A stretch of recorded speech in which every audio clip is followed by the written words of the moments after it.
Welcome to our channel. இன்றைக்கி என்ன லாக்னா, already நான் போட்டிருந்தேன் ஷார்ட்ஸில் இதை.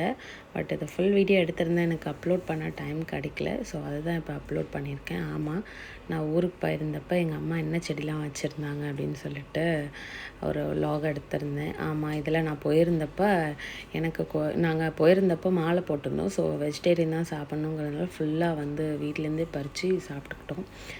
ஸோ அது ரொம்ப நல்லா இருந்துச்சு. அப்படியே ஒரு வீடியோ எடுத்து போடலாமே அப்படின்னு சொல்லி தான் போட்டிருக்கேன். பாருங்கள், ரொம்ப பெரிய அளவு இல்லை. எங்கள் அம்மாவுக்கு என்ன தெரியுமோ, எங்கள் அம்மாவால் என்ன முடியுமோ அதை வந்து சிம்பிளாக பண்ணியிருக்காங்க. ரொம்பவே அழகாக இருந்தது. கண்டிப்பாக எங்கள் அம்மா அவ்வளோ தூரம் பண்ணியிருக்காங்க, என்னால் இதை பண்ணவே முடியாது. ஒரு ட்ரீயும் ஒரு பிளான்ட்டுமே பார்த்து தான் வச்சுருக்குறாங்க. எதையும் வந்து அப்படியே விட்டுடல. நாங்கள் வந்த அப்புறம் கொஞ்சம் அந்த செடிகள்லாம் கவனிக்க முடியல அப்படின்னு ஃபீல் பண்ணாங்க. ஏன்னா குழந்தைங்க இருக்கிறதுனால குழந்தைங்களையும் பார்த்துட்டு மற்ற வேலைகளையும் எங்கள் அம்மாவால் பார்க்க முடியல.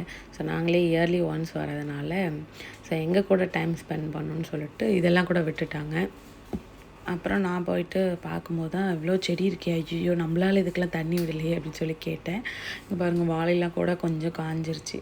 அப்புறம் நான் இதுக்கு ரெகுலராக நானுமே தண்ணி விட ஆரம்பிச்சிட்டேன். ஸோ அதுக்கப்புறம் கொஞ்சம் நல்லா ஆயிடுச்சு. இது பாருங்கள், பாவக்காய் செடி, வெண்டைக்காய் செடி, குட்டி குட்டி நீம் இப்போ தான் எல்லாம் ஸ்டார்ட் ஆகுது. ஸோ நல்லா இருந்துச்சு. இந்த முன்னாடியெல்லாம் நான் பாகக்காய் சாப்பிட மாட்டேன். பட் எங்கள் அம்மா ஒரு தடவை பண்ணி கொடுத்தாங்க இந்த மாதிரி வீட்டில் இருந்து. ஸோ அதிலேருந்து நான் கொஞ்சம் சாப்பிட ஆரம்பிச்சிட்டேன். இப்போ நானேவே சமைச்சு சாப்பிட்ற அளவுக்கு முன்னேறிட்டேன்னா பார்த்துக்கோங்களேன். இது வந்து அந்த குட்டி குட்டி தக்காளி மணி தக்காளி சொல்லுவோம்ல, அந்த செடி. அதில் குட்டி குட்டி எறும்பெல்லாம் இருந்துச்சு. எங்கள் அம்மா கூட பூச்சியெல்லாம் இருக்கே அப்படின்னு சொன்னேன். எங்கள் அம்மா வந்து எந்த இதுவும் இதில் யூஸ் பண்ணலை, ஃபர்டிலைசரோ இல்லை மற்றபடி இந்த பூச்சி கொல்றதுக்கோ எதுவுமே யூஸ் பண்ணலை அவங்க, பெஸ்ட் கண்ட்ரோல்லாம். ஸோ அதுவும் கூட நல்லது தானே. அதாவது இயற்கையாக நமக்கு ஃப்ரெஷ்ஷாக கிடைக்கும் போது அது நல்ல விஷயம் தானே. நம்ம எந்த இதுவும் யூஸ் பண்ணாமல் கிடைக்கும்போது இன்னும் நமக்கு ஹெல்த்தி தானே. ஸோ அதை பார்க்கும்போது ஓகே தான் அப்படின்னு தோணுச்சு. அதுக்கப்புறம் பார்த்திங்கன்னா இந்த மரம், இது கூட எங்கள் அம்மா வச்சு வளர்ந்தது தான். நாங்கள் சின்ன பிள்ளையாக இருக்கும் போதுலேருந்தே இதுக்கு எங்கள் அம்மா தண்ணி விடுவாங்க, எல்லாம் பண்ணுவாங்க. நார்த்த மரம், இதில் அப்படியே ஃபுல்லு அப்படியே கொலையாக காய்ச்சிருக்கு அப்படின்னு சொல்லலாம். ஃபஸ்ட் டைம் நான் அப்படி பார்க்குறேன். யார் வீட்டுக்கும் போய் மரத்தெல்லாம் பார்த்தது இல்லையா. ஸோ அது ஒன்று. ரெண்டாவது கத்திரிக்காய், இட்ஸ் மை ஃபேவரட். ஆமாம், இதுவுமே முன்னாடியெல்லாம் ஃபஸ்ட் சொல்லப்போனால் நான் எந்த காயுமே சாப்பிட மாட்டேன். ஆனால் எங்கள் அம்மா ஒன்றையும் ட்ரை பண்ணி எனக்கு கொடுக்கும்போது தான் அப்புறம் டேஸ்ட்டு பிடிச்சிக்கிட்டேன். ஸோ இப்போ நான் இந்த கத்திரிக்காய் எங்கே கிடைச்சாலும் வாங்கி பண்ணுவேன். அதுவும் இந்த மாதிரி விளைஞ்ச கத்திரிக்காய்ங்கும்போது கண் முன்னாடி வாங்கி சாப்பிட்டா இன்னும் வேறு லெவல் டேஸ்ட்டாக இருக்கும். ஸோ ட்ரை பண்ணி பாருங்கள் பண்ணாதவங்க. எப்போதுமே கடையில் கிடைக்கும், பட் எது நம்ம கண் முன்னாடி பார்த்து வாங்கும்போது இன்னுமே பெட்டராக இருக்கும்ல. ஸோ நாங்கள் தெருவிலலாம் நிறைய பேர் இந்த மாதிரி கத்திரிக்காய் செடி வச்சுருப்பாங்க பக்கத்தில். ஸோ அவங்கக்கிட்ட தான் வாங்கி மோஸ்ட்லி நாங்கள் வந்து சாப்பிட்ருக்கோம். ரொம்ப ரேர் வெளியே போய் கடையில் வாங்கி சாப்பிட்டது. இன்ஃபேக்ட் இது வில்லேஜுங்கிறதுனால அது பாசிபிள். பட் நாங்கள் இங்கே யுஏஇ வந்தப்புறம் இட்ஸ் நாட் பாசிபிள். பட் இங்கேயும் கூட ஐ கேன் சி இது என்னால் டிஃப்ரென்ஷியேட் பண்ண முடியுது.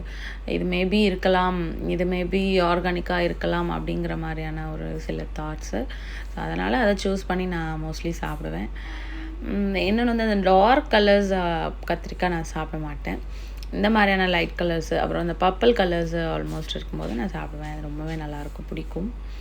ஸோ இன்றைக்கி எங்கள் வீட்டில் எவ்வளோ கத்திரிக்காய் காய்ச்சது. எங்கள் அம்மா நாங்கள் வரோன்னு சொல்லிட்டு ஒரு 2-3 டேஸாகவே வந்து டச் பண்ணாமல் செடியை எதையும் பறிக்காமல் வீட்டுக்கு வச்சுக்கிட்டாங்களாமா. ஸோ அதனால் இவ்வளோ கிடச்சிது. So I'm so happy with this plant. And then அதுக்கப்புறம் பார்த்திங்கன்னா எங்கள் வாழை மரம் இருக்குது. அப்புறம் மணி தக்காளி பார்த்துட்டோம். இங்கே நிறைய மிளகா, அது ரொம்பவே அழகாக இருந்தது பார்க்குறதுக்கு, ரெட்டாகி. எங்கள் மணிக்கு ஏமா இதெல்லாம் காயிலே பறிக்காமல் இப்படி ரெட்டாக்கிட்டீங்க அப்படின்னு சொல்லி கேட்டிருந்தேன். எங்கள் அம்மாவுக்கு ஃபுல்லு வந்து பார்ப்பாங்க, எது தேவையோ அதை மட்டும் பறிச்சுட்டு மிச்சத்தை அப்படியே வச்சுட்டு போயிடுவாங்க போல். அதனால் அப்படியே இருந்தது. ரெண்டாவது அவங்களுக்கு ரெகுலராக வந்து எல்லாத்தையும் தண்ணி விடுவாங்க, ஜஸ்ட் அவ்வளோதான். அதுக்கப்புறம் வந்து பறிக்கணுன்னா, சமைக்கிறதுக்கு வேணும்னா வந்து பறிச்சுப்பாங்க. அவங்களையும் போட்டு நம்ம ரொம்ப வந்து ப்ரெஷர் கொடுக்கக்கூடாதுல்ல. அவங்க வாக் பண்ணி ஆல்ரெடி எங்கள் அம்மா இப்போ ரீசெண்டாக வந்து இப்படியே போகும்போது கீழே விழுந்திருக்காங்க. ஸோ அந்த மாதிரி கொஞ்சம் ஏஜ் ஆன அப்புறம் கொஞ்சம் கண்ட்ரோல் பண்ணி வச்சுக்கிறது நல்லது தானே அதுவும். அப்புறம் இந்த சுண்டைக்காய் செடி கொஞ்சம் தான் அதில் வந்திருந்துச்சு. எங்கள் அம்மா வந்து ஃபீல் பண்ணாங்க, இது செடி மட்டும் இவ்வளோ பெருசு இருக்குது ஆனால் காய்க்கவே மாட்டுது அப்படின்னு சொல்லிட்டு. அப்புறம் நான் வந்து எங்கள் அம்மாவுக்கு கொஞ்சம் டிப்ஸ் எல்லாம் கொடுத்துட்டு வந்திருக்கேன். ஸோ ஆஃப்டர் தட் அது இனிமேல் வந்து அது வந்து நல்லாவே காய்க்கும். அப்புறம் பூசணிக்காய், எவ்வளோ பெரிய பூசணிக்காய் பாருங்கள். நிறைய குட்டி குட்டி பூசணிக்காய்லாம் எங்கள் அம்மா நிறைய சமைச்சிட்டேன், நீங்கள் வரும்போது ஆனால் இல்லை அப்படி சொல்லி ஃபீல் பண்ணாங்க. பட் ஓகேம்மா, அதனால் என்ன இவ்வளோ இருக்குல்ல அப்படி சொல்லி நான் வீடியோ எடுக்கவும் எங்கள் அம்மாவுக்கும் ஹாப்பி. சரி எடு எடு அப்படி சொல்லி பார்த்துட்டே இருந்தாங்க அங்கே நின்றுட்டு. ஆமாம், எங்கள் அம்மா பரங்கி செடி கூட போடுவாங்க அது, பட் வந்து இந்த டைம் போடலை அப்படின்னு சொன்னாங்க. ரெண்டாவது எங்கள் அண்ணன் வந்து திட்டுவான், எதுக்கு நீ இந்த செடிலாம் போட்டுட்ருக்க, காடாகிட்டுருக்கோம் அப்படின்னு சொல்லிட்டு. பட் எங்கள் அம்மா கேட்க மாட்டாங்க, நானுமே சொல்லுவேன். பூச்செடி பாருங்கள், இந்த பூச்செடிலாம் ஒரு காலத்தில் எங்கள் வீட்டில் நிறைய இருந்துச்சு. எங்கள் அம்மாவோட ஃபேவரட் செடியே இந்த கனகாம்பரம் பூ தான். பட் இப்போது நிறைய இல்லையா, ஒரே ஒரு செடி இப்போ தான் ஸ்டார்ட் பண்ணியிருக்காங்க அம்மா. அப்புறம் வாசலில் இருக்கிற அந்த அரளி செடி, இது எல்லாமே ஒன்று ஒன்றா எங்கள் அம்மா பார்த்து பார்த்து வளர்த்துட்ருக்குறாங்க.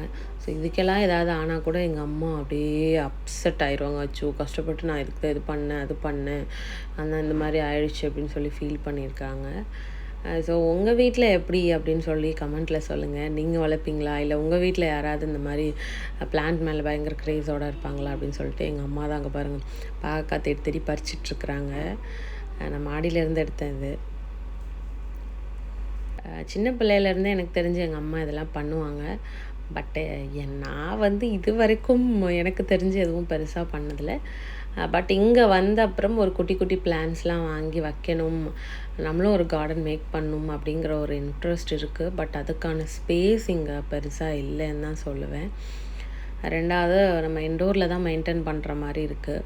அவுட்டோர் பார்த்திங்கன்னா பயங்கர ஹாட், அதுக்கேற்ற மாதிரி பிளான்ஸ் வைக்கணும், இப்படி நிறைய இருக்குது. ஸோ அதனால் ஒரு நல்ல இடம் கிடைக்கும் வரை வெயிட் பண்ணுவோம். தேங்க்ஸ் ஃபார் வாட்சிங் கைஸ். வீடியோ பிடிச்சிருந்தா லைக் பண்ணிடுங்க. மறக்காமல் நீங்கள் என்ன செடி வச்சுருக்கீங்கன்னு சொல்லி கமெண்ட்டில் சொல்லுங்கள். அப்புறம் மறக்காமல் சேனலை சப்ஸ்கிரைப் பண்ணி வச்சுக்கோங்க. நெக்ஸ்ட் வீடியோவில் மீட் பண்ணலாம். Bye bye.